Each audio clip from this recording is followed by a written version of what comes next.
I was 20 years old when I realized that I am in $30,000 worth of credit card debt. Even though I'm a successful entrepreneur now, I'm in need of some serious money therapy to help me get out of the rest of the debt that I'm still in.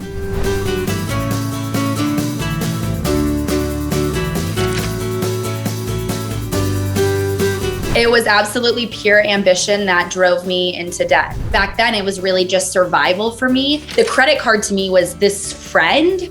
Even though I wasn't frequently putting expensive things on it, it was something that was like, okay, if all else fails, at least I know that the credit card will be there. I can at some point pay it off, and then never paying them off. Like, I didn't even have minimum payments set up, didn't budget at all. I didn't even have an idea. I was just like spending to live and saying yes to everything. I frequently get frustrated with the fact that I was never taught about money, and I don't want to live with those kind of emotions anymore.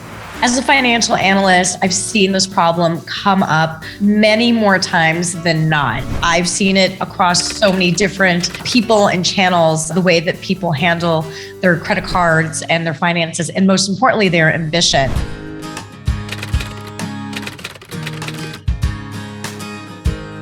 Hi. Hi, how are you?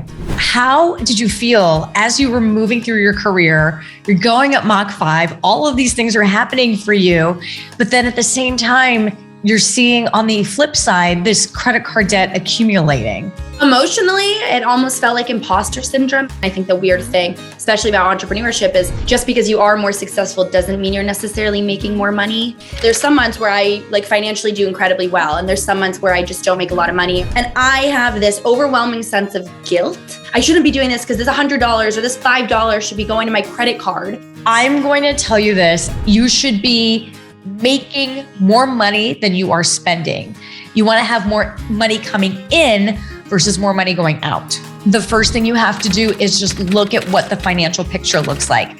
Write down how much money is coming in, how much money is going out. And then from that, whatever's left over, then you allocate.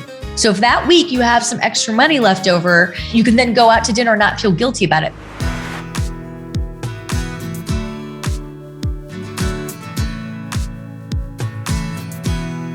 When I initially got into a lot of those cards, I would just put 500 on this card. Well, today I'll do 100 on this one. No one was calling me. No one was asking if I was paying. No one was telling me that the interest was going up. And that was just this mentality of almost like I'm going to be super rich one day. I'm no longer in a position where I am struggling, which is awesome. I also rely on my one credit card now, but I pay off less than I put onto it. So I'm just curious how I can still use that card. I really haven't been able to get it below 7 because I still put stuff on it. This should be a priority to get that balance down to 0. Every month that you have balance on that credit card, you're accumulating interest. You want to look at what your payment plan is over the next 9 months to a year to 5 years. You have to get creative about what you're able to spend. What advice do you have for me when it comes to dealing with the guilt and the shame around being perceived as successful, but also knowing that I can't right now just pay $8,000? This is all practice. It's trial and error, especially if you are not taught at a young age how to do this. Understand that you have debt, but you are managing your debt. And I think there's going to be a lot of confidence that comes with the managing of debt. As frustrating as this has been for me, I feel really confident that I can handle and pay off this debt on my own. Thank you.